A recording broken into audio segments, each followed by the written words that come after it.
Dear students, welcome back to my YouTube channel. आज हम जो है कंपाउंड इंटरेस्ट पे डिस्कशन करेंगे। कंपाउंड इंटरेस्ट को समझेंगे कि किस तरह से कंपाउंड इंटरेस्ट फाइंड किया जाता है। हम सिंपल इंटरेस्ट के बारे में पढ़ चुके हैं, क्योंकि सिंपल इंटरेस्ट जो होता है वो हमेशा प्रिंसिपल अमाउंट पे ही लगता है। लेकिन कंपाउंड इंटरेस्ट के लिए जो फर्स्ट ईयर का इंटरेस्ट होता है वो प्रिंसिपल अमाउंट के साथ जुड़ करके अगले ईयर के लिए वो प्रिंसिपल हो जाता है। तो हम कह सकते हैं सामान्य शब्दों में कि जो हमारा कंपाउंड इंटरेस्ट है वो ईयर दर ईयर जो है इसमें इंटरेस्ट पे इंटरेस्ट लगता है, और जो सिंपल इंटरेस्ट है उसमें हमेशा जो है इंटरेस्ट प्रिंसिपल अमाउंट पे ही लगेगा। तो हम एक फार्मूला बताते हैं कि किस तरह से हम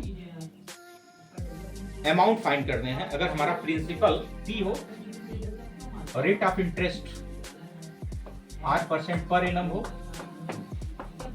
और टाइम हमारा n ईयर हो, तो हम अमाउंट कैसे फाइंड करेंगे?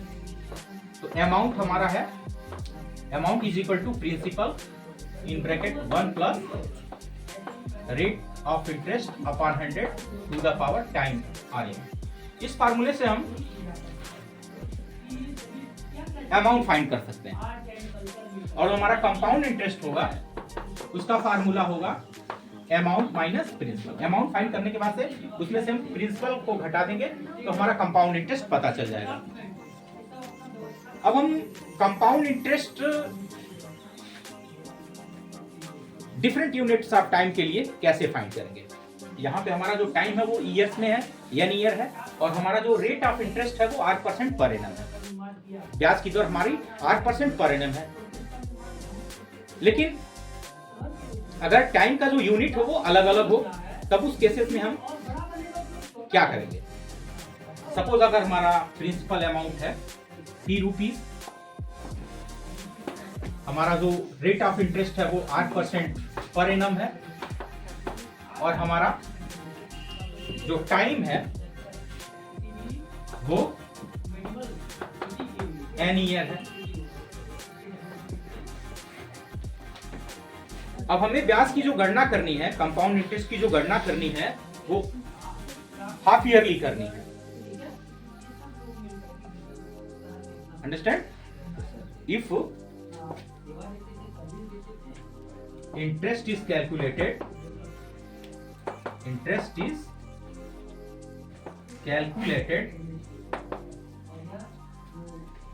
Half yearly. अब अगर ब्याज की गणना हाफ ईयरली हो रही है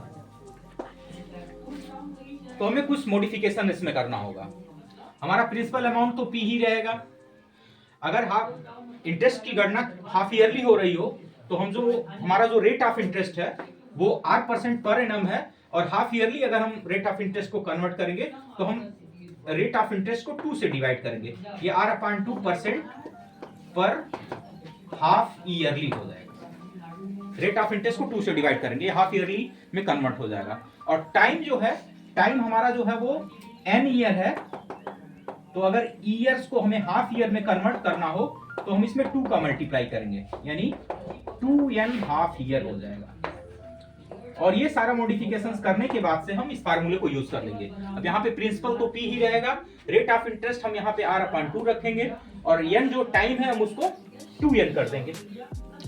तो इस तरह से हम इंटरेस्ट की गणना कर सकते हैं अगर हमारा unit of time half yearly हो। सिमिलरली अगर हमारा यूनिट ऑफ टाइम क्वार्टरली हो, अर्थात अगर इंटरेस्ट क्वार्टरली कैलकुलेट हो रहा हो, इफ इंटरेस्ट इज कैलकुलेटेड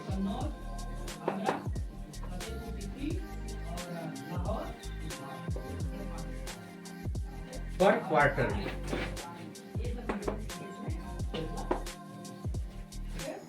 अब हमारा जो प्रिंसिपल अमाउंट है वो P है, rate of interest 8% per annum है, यानी 8% वार्षिक, और जो हमारा टाइम है वो n ईयर है। और अगर इंटरेस्ट को जो हम कैलकुलेट कर रहे हैं क्वार्टरली, तो वहां पे जो रेट ऑफ इंटरेस्ट होगा उसको हम 4 से डिवाइड कर देंगे। क्योंकि 1 ईयर में कितने क्वार्टर ईयर होंगे? 1 year is equal to 4 quarter year. एक क्वार्टर ईयर में 3 मंथ होता है। 1 year is equal to 12 months. 1 year is equal to 12 months. तो 12 का 1/4 करेंगे, क्वार्टर मतलब 1/4, 4 3 12, अर्थात 1 quarter is equal to 3 month. तो एक ईयर में 4 क्वार्टर ईयर होंगे। तो इसके लिए अगर हम रेट ऑफ इंटरेस्ट हमारा पर एनम है, उसको हम क्वार्टरली कन्वर्ट करना चाहते हैं, तो रेट ऑफ इंटरेस्ट को 4 से डिवाइड करेंगे और ये हमारा जो रेट ऑफ इंटरेस्ट है वो क्वार्टरली हो जाएगा। और जो हमारा टाइम है वो हमारा n ईयर है। अब चूंकि 1 ईयर में 4 क्वार्टर ईयर, तो n ईयर में कितने क्वार्टर ईयर? तो हम टाइम को 4 से मल्टीप्लाई करेंगे, ये हमारा क्वार्टर ईयर में आ जाएगा। यानी हमारा टाइम जो है 4n क्वार्टर ईयर हो जाएगा। और इस चीज को हम यहाँ पे पुट कर देंगे और हमारा जो अमाउंट है वो निकलेगा, और अमाउंट से प्रिंसिपल को माइनस करेंगे, हमारा कंपाउंड इंटरेस्ट निकल जाएगा। तो इस पे बेस्ड हम कुछ क्वेश्चन सॉल्व करते हैं।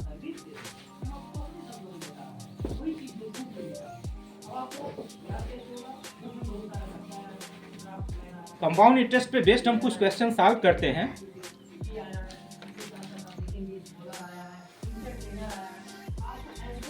सपोज क्वेश्चन हमारा है, calculate the compound interest and amount if the interest is compounded half yearly and its principal is equal to 7,000 rupees, time is equal to 1 complete 1/2 years and rate of interest 12% per annum. हमें compound interest और amount calculate करना है। Question हमारा है, calculate compound interest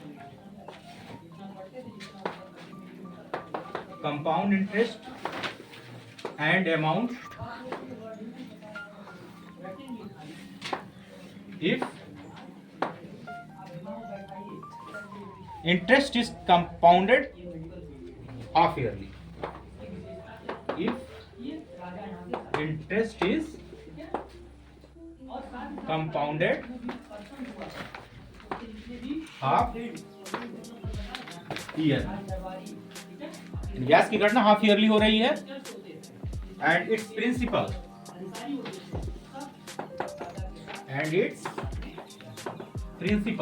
जो मूलधन है वो 7,000 रुपीज है, एंड रेट ऑफ इंटरेस्ट ब्याज की दर, rate of interest 12% per annum, 12% per annum, और जो टाइम है वो है 1 कंप्लीट 1/2 ईयर्स। ये हमारा प्रिंसिपल अमाउंट है जिसको हम P कहते हैं, 7,000 रुपीज। हमारा जो रेट ऑफ इंटरेस्ट R है वो 12% पर एनम है, वार्षिक है, ब्याज की दर वार्षिक है, और हमारा जो टाइम है वो ईयर में 1 कंप्लीट 1/2 ईयर। हमें कैलकुलेट करना है कंपाउंड इंटरेस्ट और अमाउंट A का मान फाइंड करना है और कंपाउंड इंटरेस्ट CI का मान फाइंड करना है हमें। लेकिन यहाँ पे ब्याज की जो गणना है वो हाफ ईयरली हो रही है। If interest is compounded half yearly, तो अगर इंटरेस्ट हाफ ईयरली कंपाउंडेड हो रहा हो या कैलकुलेट हो रहा हो, तो इसमें कुछ मॉडिफिकेशन हमें करना होगा रेट ऑफ इंटरेस्ट और टाइम। यहाँ पे हम देखते हैं कि जो हमारा रेट ऑफ इंटरेस्ट है वो है 12% पर एनम। अब अगर हम इसको हाफ ईयरली कन्वर्ट करेंगे रेट ऑफ इंटरेस्ट को, तो 2 से डिवाइड करेंगे, यानी हमारा ये रेट ऑफ इंटरेस्ट हो जाएगा 12/2, 2 6 12, यानी 6% हाफ ईयरली हो जाएगा ये। और हमारा जो टाइम है वो ईयर में है, वो है 1 कंप्लीट 1/2 ईयर्स, जिसको हम लिख सकते हैं 2 1 2 और 1 3/2 ईयर्स होगा। और अगर हम इसको हाफ ईयर में कन्वर्ट करेंगे तो टाइम को हाफ ईयर में कन्वर्ट करने के लिए 2 से मल्टीप्लाई करेंगे, यानी 3/2 इंटू 2 से 2 कैंसिल, ये हो जाएगा 3 हाफ ईयर। हमने मॉडिफिकेशन कर लिया, हमारा rate of interest half yearly आ गया 6% पर हाफ ईयर, और जो हमारा टाइम है 1 कंप्लीट 1/2 ईयर, ये हाफ ईयर में आ गया 3 हाफ ईयर। अब हम इस फार्मूले का प्रयोग करेंगे इस क्वेश्चंस को सॉल्व करने के लिए।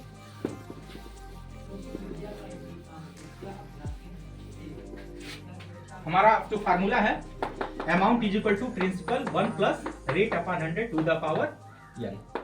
यहाँ पे प्रिंसिपल अमाउंट 7,000 रुपीज है, 1 प्लस रेट ऑफ इंटरेस्ट हमारा 6% है, और जो हमारा टाइम है वो 3.5 ईयर है।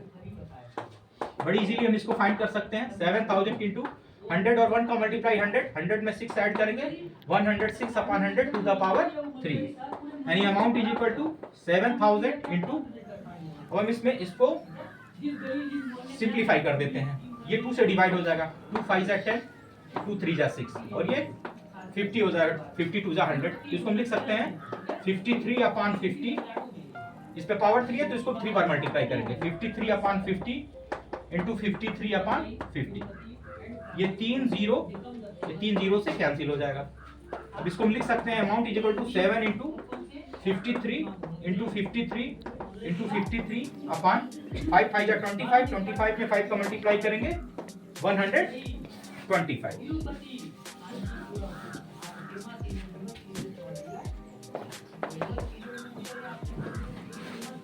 हम इसको मल्टीप्लाई करते हैं 53 और 53 का मल्टीप्लाई करते हैं,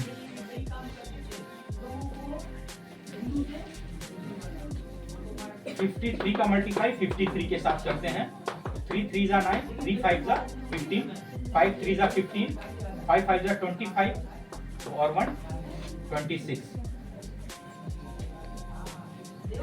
9 5 और 5 10, 6 1 7 और 1 8, 2809। फिर इसका मल्टीप्लाई हम करेंगे 53 के साथ, तो 3 9 जा 27, 3 8 जा 24, 3 2 जा 6 और 2 8, 5 9 जा 45, 5 8 जा 40 और 5 2 जा 10 और 4 14, 7 5 2 7 4 और 4 8 8 4, ये हमारा आ गया 1,48,000।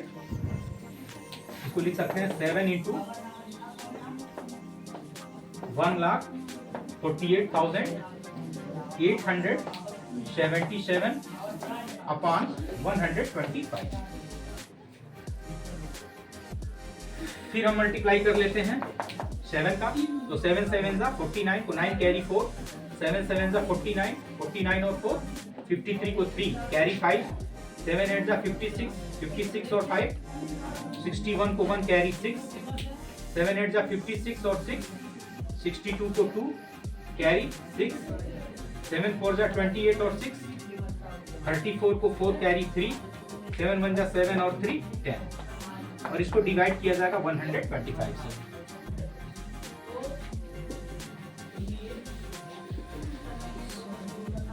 डिवाइड करते हैं,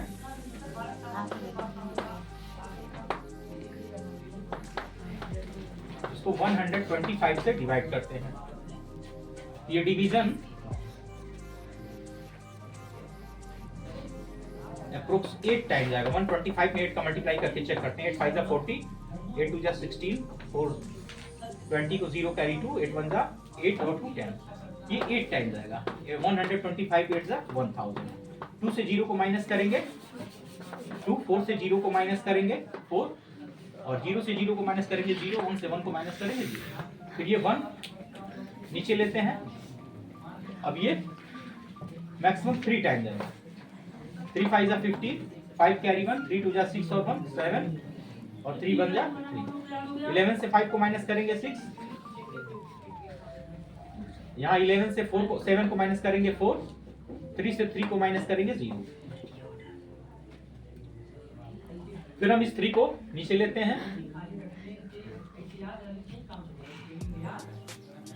फिर ये 3 टाइम जाएगा, यह आ जाएगा 375, फिर 13 से 5 को माइनस करेंगे 8, और यहाँ 15 से 7 को माइनस करेंगे 8, 3 से 3 को माइनस करेंगे 0, फिर 9 को लेंगे 7 टाइम, ये जाएगा डिवीजन, 7 5 जा 35 को 5 कैरी 3, 7 2 जा 14 और 3, 17 को 7 कैरी 1, 7 1 जा 7 और 1 8, 9 से 5 को माइनस करेंगे 4, 8 से 7 को माइनस करेंगे 1, 8 से 8 को माइनस करेंगे 0, और यहाँ पे हम डेसिमल लगा करके एक 0 इंक्रीज करते हैं, और ये डिवीजन 1 टाइम जाएगा, 125, 10 minus 5 5, 3 minus 2 1, और फिर एक 0 इंक्रीज होगा, फिर ये 1 टाइम जाएगा, इसका रिमाइंडर आ जाएगा 25, फिर यहाँ पे 0 इंक्रीज होगा और ये 2 टाइम जाएगा। तो इसका अप्रोक्स मान जो है हम इसको मान सकते हैं, इसका जो अमाउंट आएगा वो आएगा 8337.11 रुपीज। ये हमारा अमाउंट है। अब हम कंपाउंड इंटरेस्ट फाइंड करेंगे। कंपाउंड इंटरेस्ट इक्वल टू होता है अमाउंट माइनस प्रिंसिपल। हमारा अमाउंट है 8337.11 और माइनस जो हमारा प्रिंसिपल अमाउंट है वो 7000 है। तो अब 8337.11 माइनस 7000 हो जाएगा 1337.11 रुपीज। ये हमारा कंपाउंड इंटरेस्ट आ जाएगा।